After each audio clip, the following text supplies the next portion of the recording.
is Citizen 93.7 FM. And to join the conversation and also to call in and air your own opinion, you can call on 0903 2229 797, 0903 2229 797, or 0818 2222205, 0818 2222205. My name is Sharon Smith, and joining me this morning is our in-house analyst, who is also the COO of Citizen FM 93.7, and he is also a seasoned journalist, and that is Mr. Salman Salami. Good morning, sir. Very good morning to you, our super citizen listeners, and good morning to you, Shel. Thank you very much.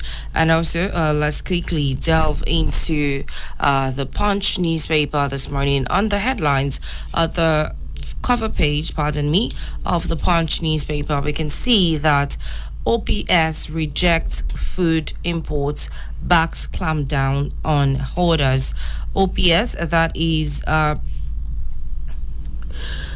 they reject the food imports, backs clampdown on orders, and the federal government has ruled out the importation of food as part of strategies to address the high cost of foodstuff and the economic hardship troubling the country. And in the same vein, it has set up a committee comprising the National Security Advisor, the Director General of the Department of State Services, and the Inspector General of Police to clamp down on traders hoarding grains. And now the next story here says that stakers reject reps' move to stop sports betting.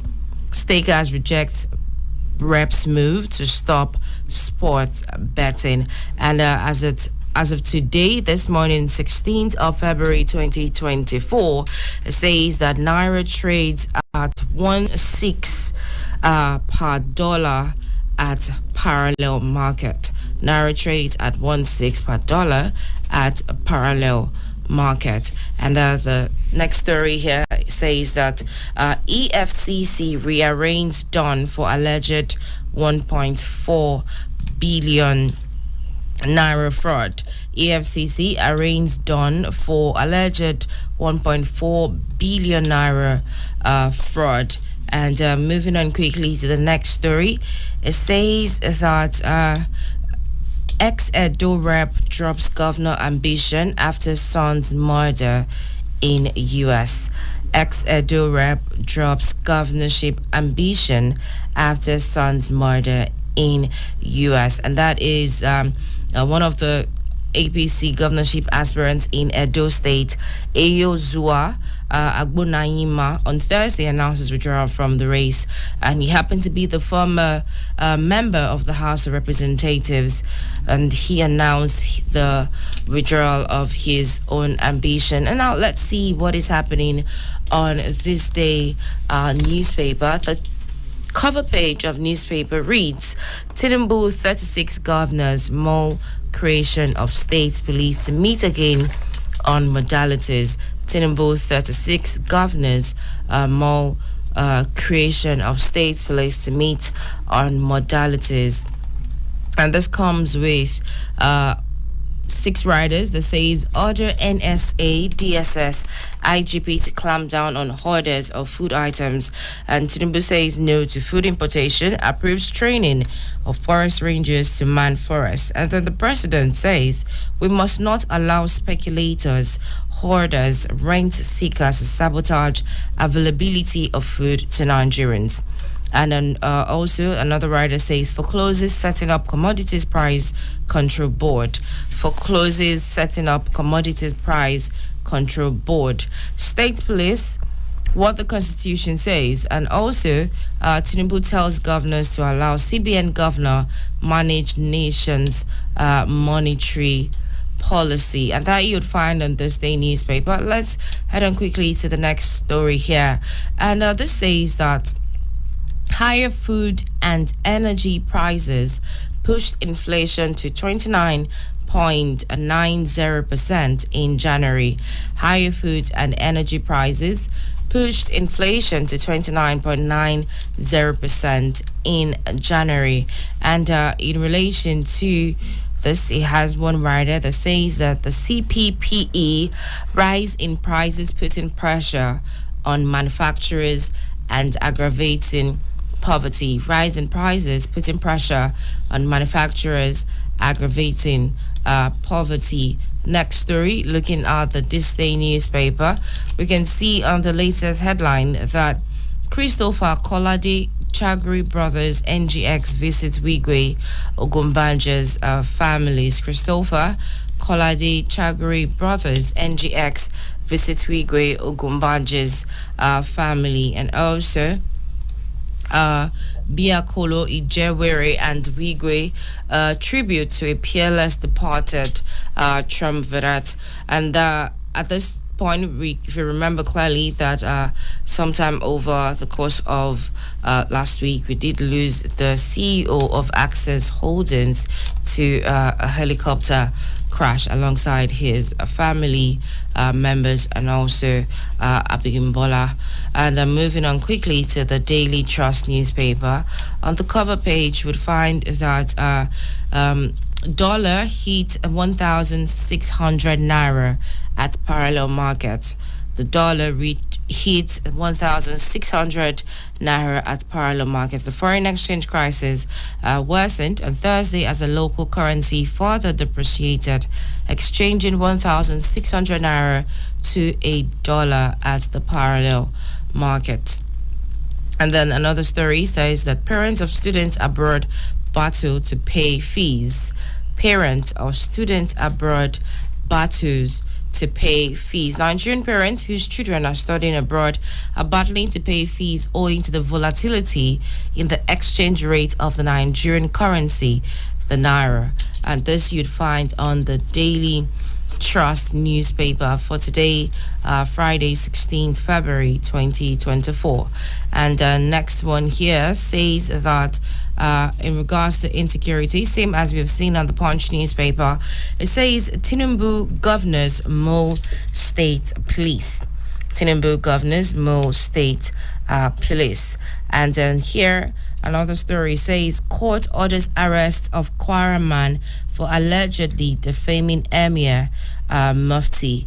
Court orders arrest of Kwara man allegedly defaming Emir Mufti, and that you'd find on the Daily Trust newspaper. Quickly, let's see if would find more headlines for the Daily Trust newspaper. And still on the Daily Trust newspaper, it says that court remands 2 juveniles for defiling 10-year-old girl. Court remands 2 juveniles for defiling 10-year-old girl. And here, a story says the Federal Capital Territory natives panic as Navy mounts demolition signpost.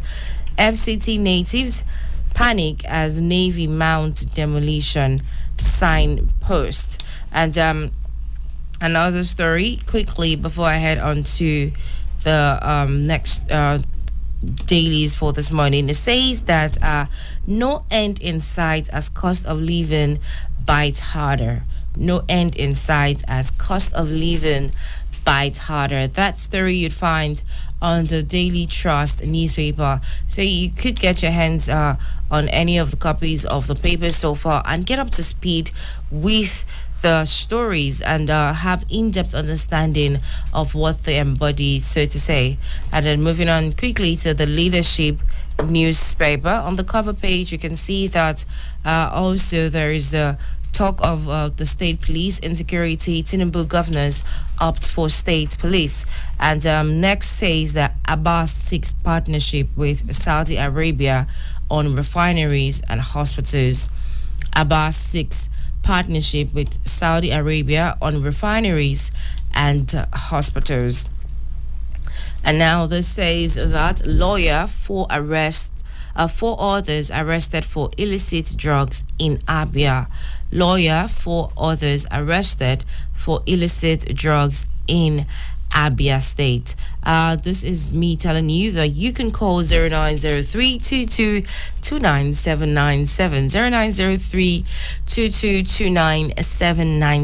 and you can also send us a message on WhatsApp on 0818 2222 205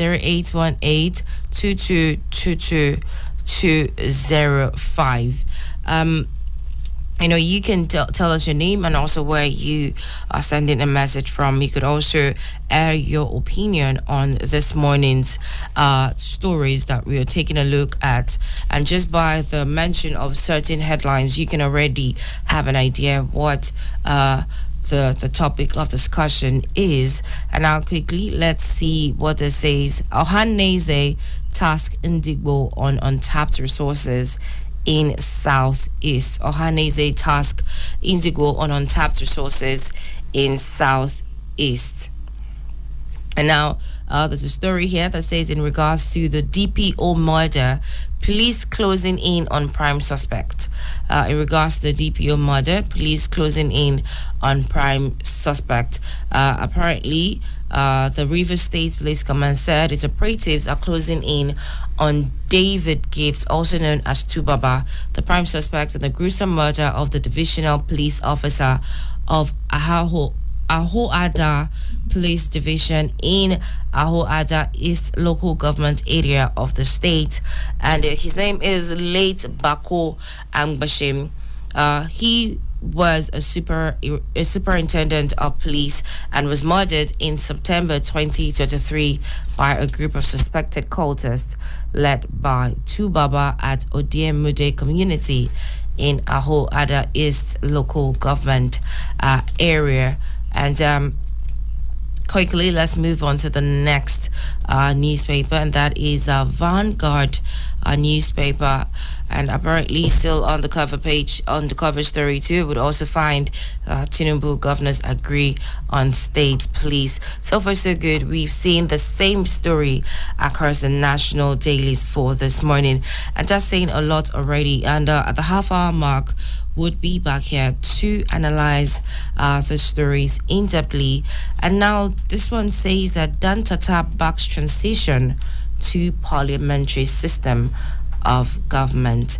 Dantata backs transition to parliamentary system of government. Dantata is an elder statesman who is Alhaji Aminu Dantata, and he has thrown his weight behind the move to transition from a presidential system of government to a parliamentary system. And he said that, the parliamentary system is better than the presidential system of government because it is cheaper. If you want to get more insights on that story, you can get your hands on the Vanguard newspaper and get up to speed with the story. And now Tinubu appoints new CEOs in housing sector. Tinubu appoints new CEOs in housing sectors. And Osun State, Governor Adeleke disburses over 588 million naira social safety fund. Governor Adeleke disburses over 588 million naira social safety funds. And next, Abia government blows hot on criminals and drug dealers. Abia government blows hot on criminals and drug dealers, pardon me. And here lastly it says that police nab suspected kidnapper, recover arms in Kaduna. Police nab suspected kidnappers, recover arms in Kaduna. And on the Nigerian Tribune, here we can see on the cover page that ICPC arraigns ex-ASCSN president over alleged 72 million naira fraud. ICPC arraigns ex-ASCSN president over alleged 72 million naira fraud. And that is the Independent Corrupt Practices Commission, ICPC, on Thursday arraigned Bola Audu, a top civil servant in the Office of the Accountant General of the Federation, for alleged 72 million naira fraud.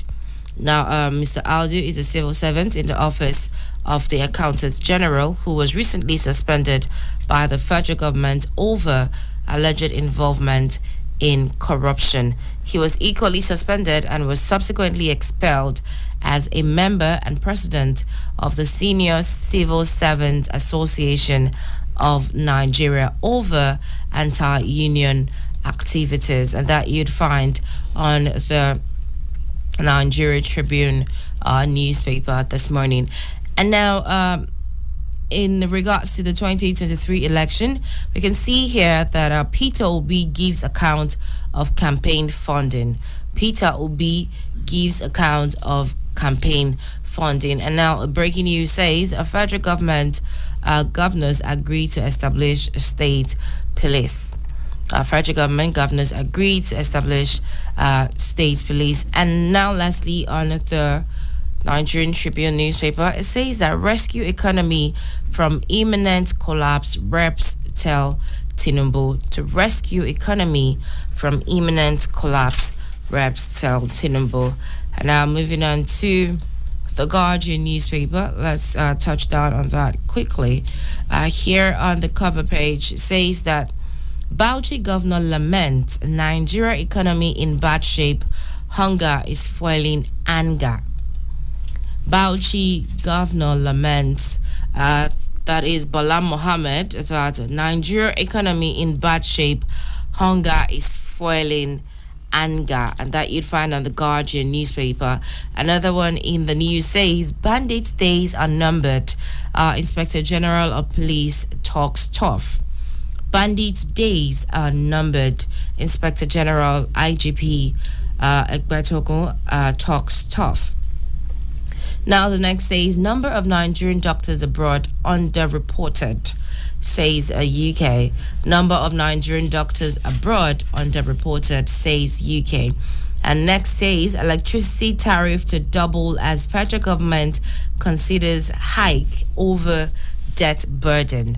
Electricity tariff to double as federal government considers hike over debt burden. This stories you'd find on the Guardian newspaper, and this one says that Wike places 20 million naira bounty on 3 wanted kidnappers in Abuja. Wike places 20 million naira bounty on 3 wanted kidnappers in Abuja. Also, we can see in the news that Obi demands probe of alleged 3.5 billion naira malfeasance in a Labour Party. Obi demands a probe of alleged 3.5 billion naira malfeasance on in the Labour Party. And here IPC trains journalists on combating information disorder.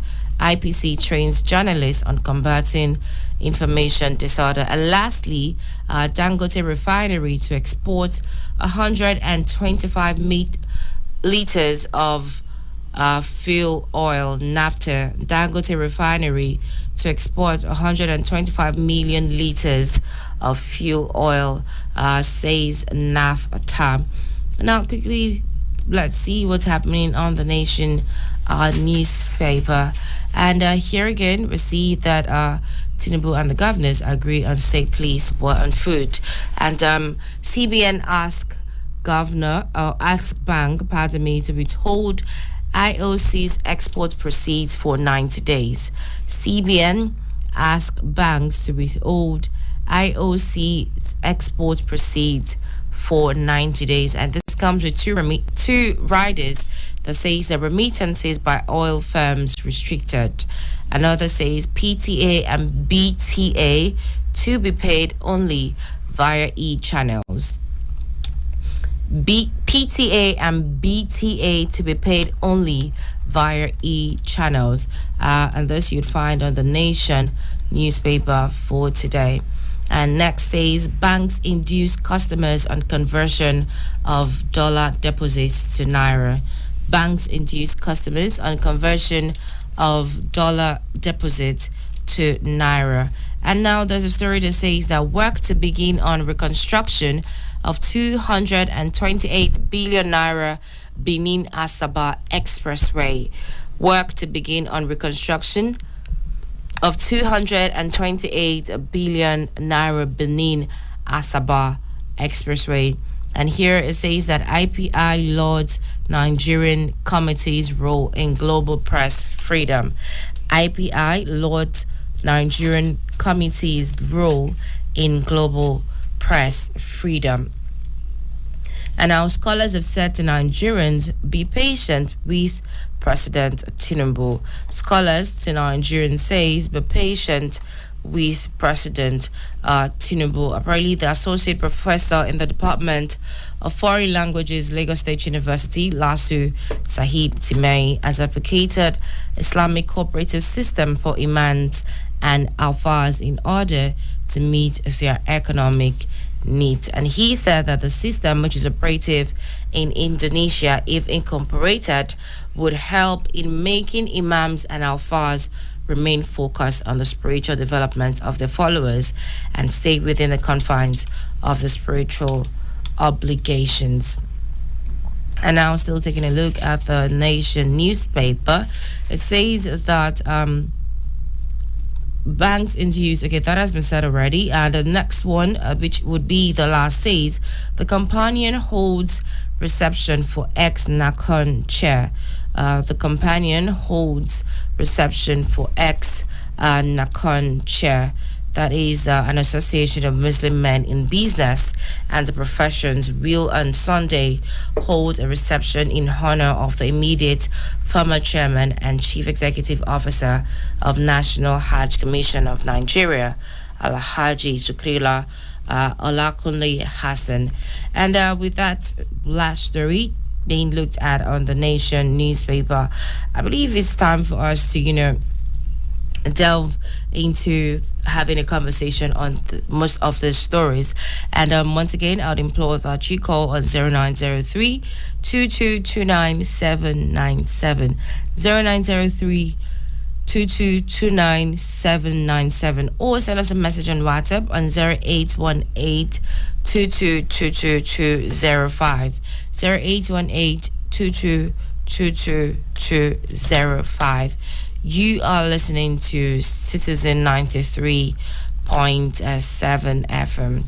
Citizen 93.7 FM. And now, with little or no time, let's take a quick break. And when I'm back here, we'll delve right into the analysis with our in-house analyst, Mr. Salman Salami. We'll be right back.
Yes, many thanks for staying tuned. Welcome back to Citizen 93.7 FM. It is a newspaper review, and it's time for us to thoroughly and in-depthly analyze most of the stories, especially the ones that we have seen repeatedly across the national dailies. And that's why this morning we would, kickstart our analysis with, one of the stories that has been really resounding, and that's the one in line with the state police. And this is the point where I bring on our in-house analyst, Mr. Salman Salami, to thoroughly look into the stories that says in regards to insecurity, Tinubu governors Mo State Police. Apparently, President Bola Tinubu has approved the constitution of a committee comprising state governors and representatives of the federal government to explore the modalities for the establishment of state police. And this approval was given sometime yesterday at a meeting with 36 state governors attended by Vice President Kashim Shettima, the National Security Advisor, the Inspector General of Police, the Director General of the DSS, and some ministers of the State House. And this analysis is not by me, so let me give room to our in-house analyst to properly break down and also share with us his own idea and point of view to these stories. And you can also join the conversation this morning, our Super Citizen listeners. You can call us on 0903 2229797, 0903 2229797, or send us a message on WhatsApp on 0818-2222-205. Now over to you, Mr. Salami. What do you make of our president agreeing to the modalities, to the state governors exploring the modalities for the establishment of state police in Nigeria? Once again, good morning, our Super Citizen listeners and our amiable presenter. Well, the chicken has come home to roost. The federal government and the 36 state governors met and brainstormed. It was a very rigorous and intellectual one on the state police, on the issue of state police, desirability or otherwise of setting up state police. Yes, we thank God that we are now getting the solution, as it were, to the problem of insecurity in Nigeria. Also, we are moving closer to what I would call the ideas and principles of true federalism.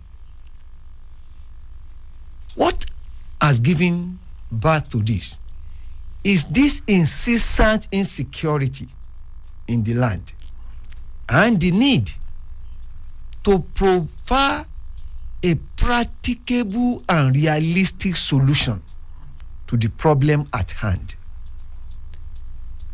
State police, yes. I have no doubt in my mind that there is the need for Nigeria to now experiment with the idea of state policing. Why do we say so?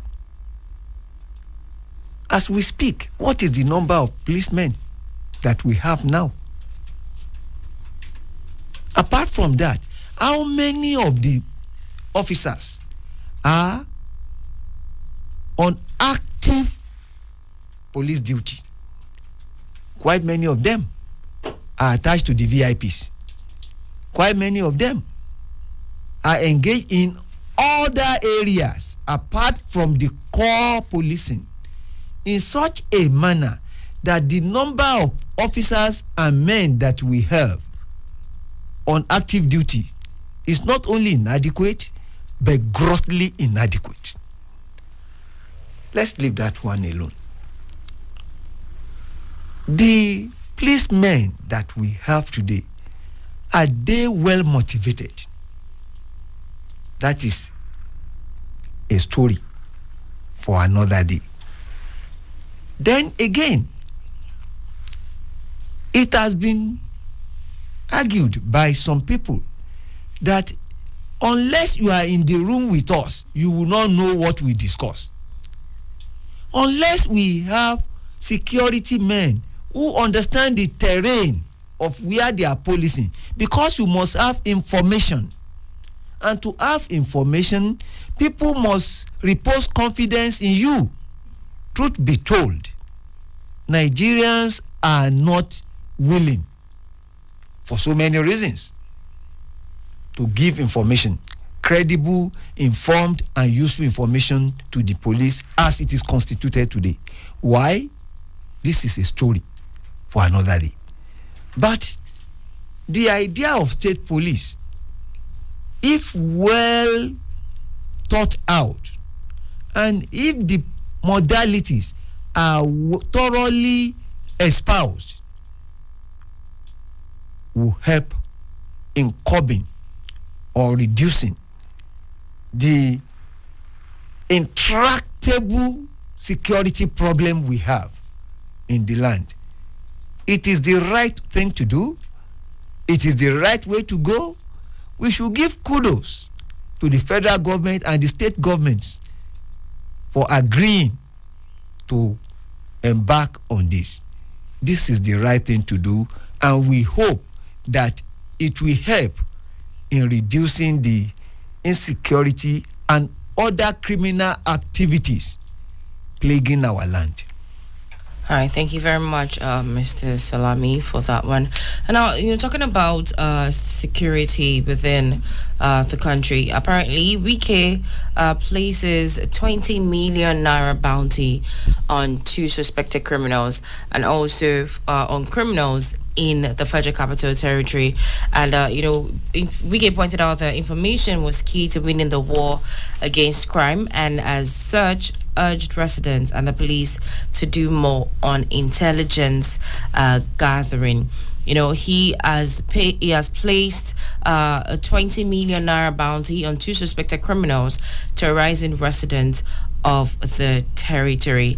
Now over to you, Mr. Salami, sir. Well, Mr. Barrister Iyeson Wike, the FCT minister, is one man after my heart for so many reasons, and I want to believe that quite many Nigerians too love this man, at least for his record of performance. Unarguably, Wike is one of the best public office holders we have in this country. He was a governor. Before he was a governor, he was a minister of state for education. Then he was a governor. The record is there. The people of Rivers State will tell you that they never had it better than when Wike was governor. No doubt about it.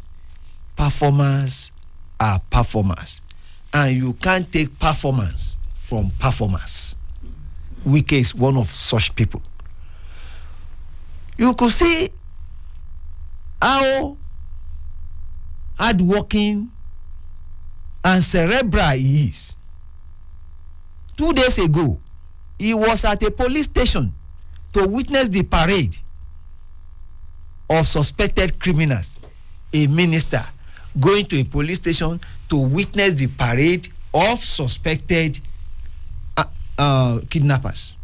And just yesterday, he placed a whooping 20 million, amount of 20 million, on 2 suspected wanted criminals.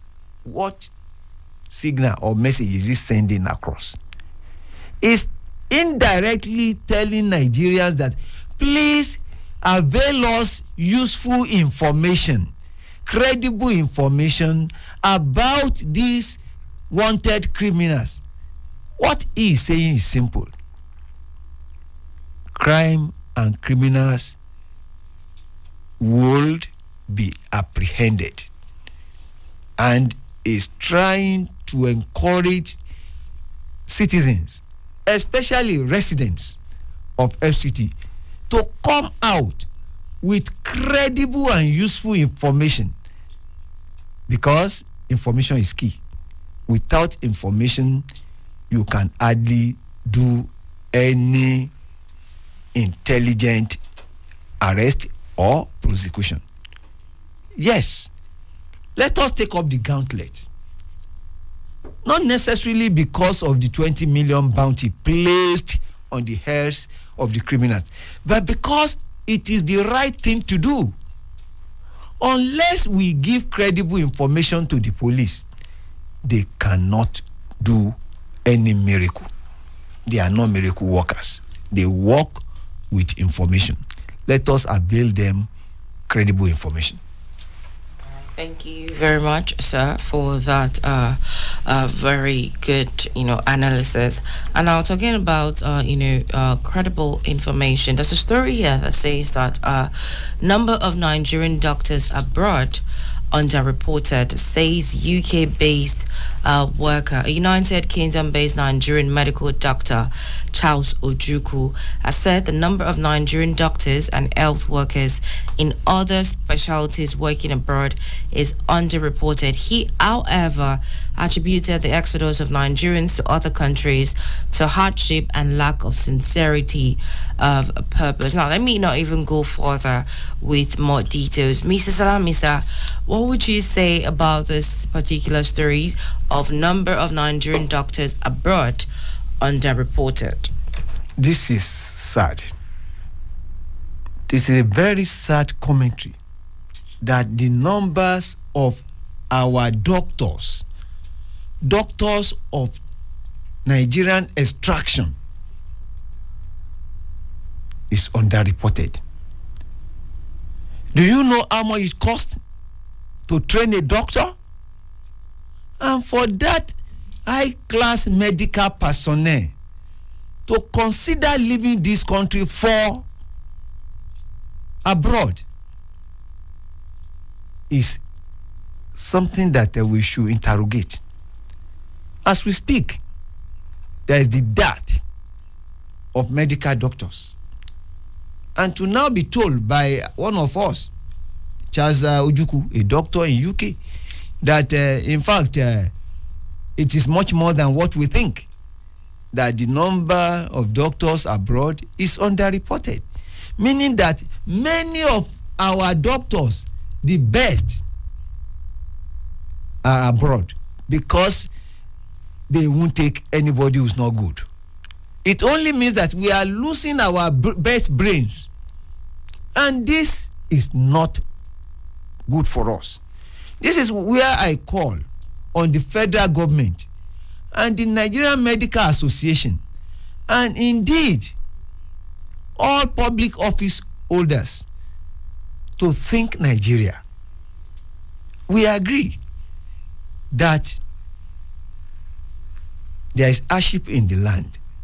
We also agree that it is tempting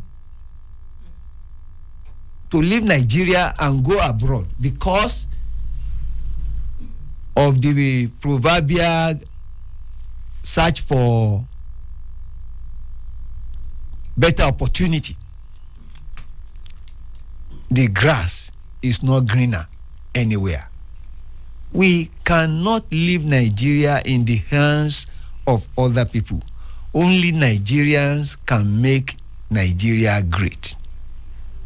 It is still a question of believing in this country. Let us believe in Nigeria. We do not have any other country. It is the only country we have. And we and no other one else can make this country great. Let's do the needful. Let's make our country great. Nigeria will be great again. Amen. Thank you very much for that. Now let's even take a look at the cover story on Punch newspaper this morning. It says that OPS rejects food import, backs clampdown on hoarders. The federal government has ruled out the importation of food as part of strategies to address the high cost of foodstuffs and the economic hardship troubling the country. It has also set up a committee comprising the National Security Advisor, the Director General of the Department of State Services, and the IGP to clamp down on traders hoarding grains. And then, this formed part of the resolutions reached at Thursday's emergency meeting between President Bola Tinubu, Vice President Kashim Shettima, and state governors at the Aso Rock Villa, Abuja. Quickly, Mr. Salami, what exactly would you say about this? Sheung, there is something I want us to share here. Do you know that, be it as it may, arguably or unarguably, today we have a government that listens. Nigerians came out to say that there is hunger in the land, that the cost of foodstuff is high. Not only that it is no more affordable, especially to the poor masses, and the federal government met. Don't let us take it for granted. It is good a thing, and we should at least applaud the government for being a listening, a responsible and responsive government, because it is very easy to take things for granted. That we have a listening government is a good commentary, but it should not end there. It should not end there. They should go the whole hog to do the needful. This is where I praise the organized private sector, OPS, for coming out to tell the government that they should do more. And the government going after others may be a good thing, but there is more to it than going after others. Whether we want to agree or not, the forces of demand and supply will always determine the price of commodity.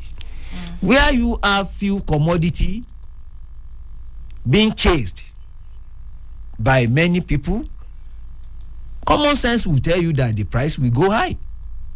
But when we flock the market with foodstuff in such a manner that no one can do unnecessary younger with his product, because he knows that if he insists on high price, customers will move to other places if they have a choice.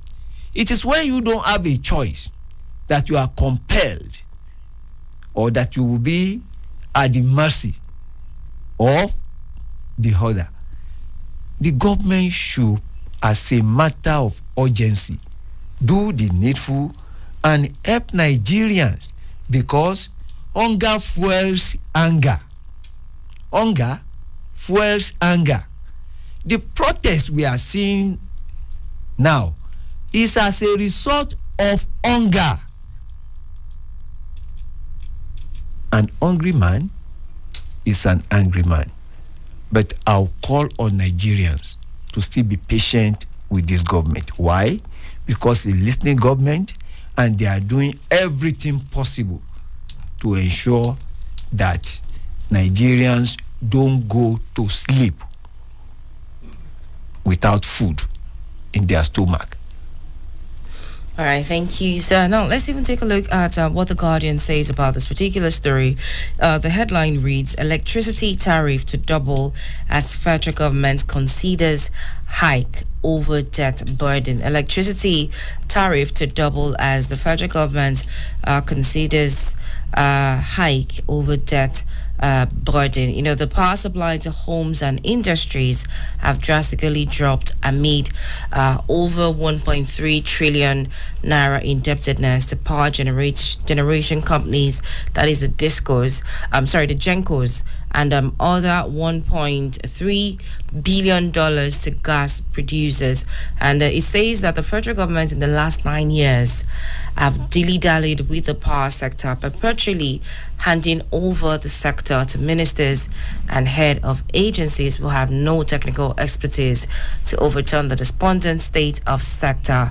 President Bola Ahmed Tinubu has suspended the increase in tariff in July last year and also truncated the January multi-year tariff order, which doubled the cost of electricity tariff. And right now in February 2024, it says that electricity tariff to double as the federal government considers hike over debt burden. Mr. Salami, sir. This is another intriguing one. Electricity tariff to be doubled.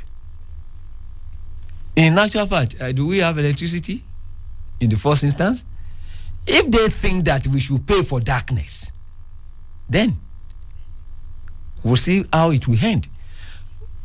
In actual fact, the hardship in the land as it is now is more than enough. Don't let us add to it. Whatever is happening in the power sector, I will plead with the government to look into it holistically. The issues of Gencos, the discos. In fact, that disco sounds as if we are dancing. But it's a serious matter. Government needs to be told the truth. This is not the time to add to the burden of Nigerians. And I'm saying this with all sense of responsibility. We've been saying it that here at Citizen FM, we will be critical. If there is the need to be critical, we will. But we will not be hostile. We promise you that we will never be hostile to the government because we have no reason to be hostile. But we have every reason to hold government accountable to the people. It's not only a constitutional duty, you even hold God that duty. Tell it the way it is, if it is the truth. And of course, one of the canons of journalism is that you must be factual. There is hunger in the land. This is a fact.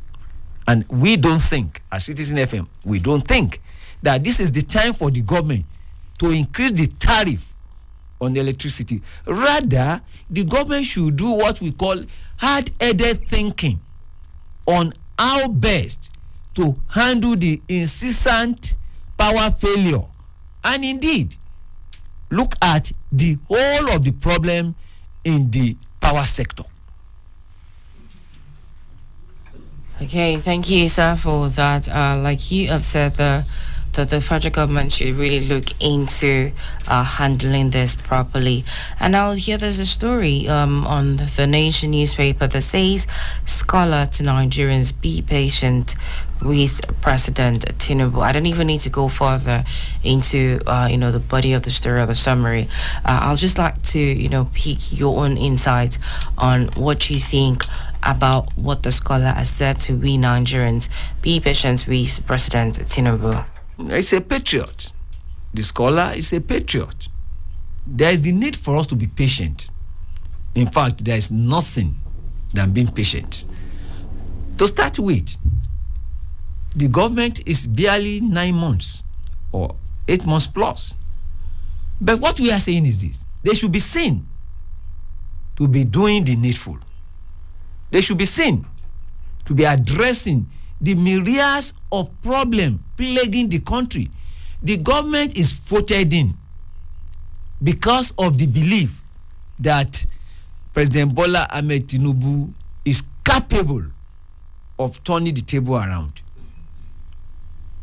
No more excuses. No matter how genuine an excuse is, it remains what it is. An excuse will never make things work, no matter how genuine it is. It remains what it is. Go to work. Okay. Thank you very much, sir, for that very brief and head-on insights. Now, let's even take a look at this. It says that IPI, that is the International Press Institute, as Lord's Nigerian Committee's role in global press freedom. IPI Lord's Nigerian Committee's role in global press freedom. This is on the Nation newspaper. The International Press Institute has praised its Nigerian National Committee for leading role in the affairs of the world press freedom body. Mrs. Salami, sir. Well, this is our area, and we will be glad to push for it. What can we do without press freedom? We are media men. We mind other people's business. We are purveyors of news. And as journalists, we need press freedom. We report. We don't create news. We only report. And we do not manufacture news as newsmen. But to do our work properly, efficiently, and patriotically, we need freedom. Freedom from attack, freedom from molestation. We even need ethical freedom too. Don't give us brown envelope. We don't need it. Junket. We don't need brown envelope. We will report without being patronized. It is our job to report. And please help Nigerian journalists to do the needful. We stick to ethics of our profession. We do not need anybody to give us money to do things. We do it right because as professionals, we are bound by the ethics of the profession. And if any journalist asks you for money or for anything before doing the job, please don't hesitate to report him to the press council. But we need press freedom. We need your cooperation. We must inform, and for us to inform you correctly and properly, there is the need for press freedom. All right, thank you very much for that. And that's why we are here at Citizen 93.7 FM to, properly inform you, educate, and also on the side, entertain our listeners. And this morning we've come to the end of the newspaper review. But before we head out this morning, Mr. Salami, I do believe you have something to say. Yes, I do. We promise our super citizen listeners that we will get the NLC president, the president of the Nigerian Labour Congress, to come to our station and speak with Nigerians, not to Nigerians, on what is going on, the feud between the federal government and the labor, organized labor. You will recall that the NLC and the TUC, they gave the government 14 days ultimatum, within which the government should address the MOU, what was agreed upon. We are glad to report to you that we have delivered on our promise. We were with the president of the Nigerian Labour Congress, Comrade Joe Ajaero, yesterday. We got him to speak on some critical and topical national issues. We will serve you out shortly. All right, thank you very much for that insight on the NLC meetings and also that of the TUC and the federal government. And here I would boldly say that let's call it a day on the newspaper review for the week. Do join us again tomorrow. Do pardon me for saying that. Do join us again tomorrow, Saturday morning, 7 a.m. We'll be here to review the papers for today and also to give you insight on topical issues right here on Citizen 93.7 FM. And to our callers who are listening, our listeners, who are listening and then tried calling and maybe are unable to reach us this morning, please do stay tuned and also keep trying. We'll be here to receive your calls and also receive your opinions. My name is Sharon Smith, and I do implore that you have a beautiful day. Thank you very much, Mr. Salami, for being a part of this morning. It's a pleasure being here to serve our people.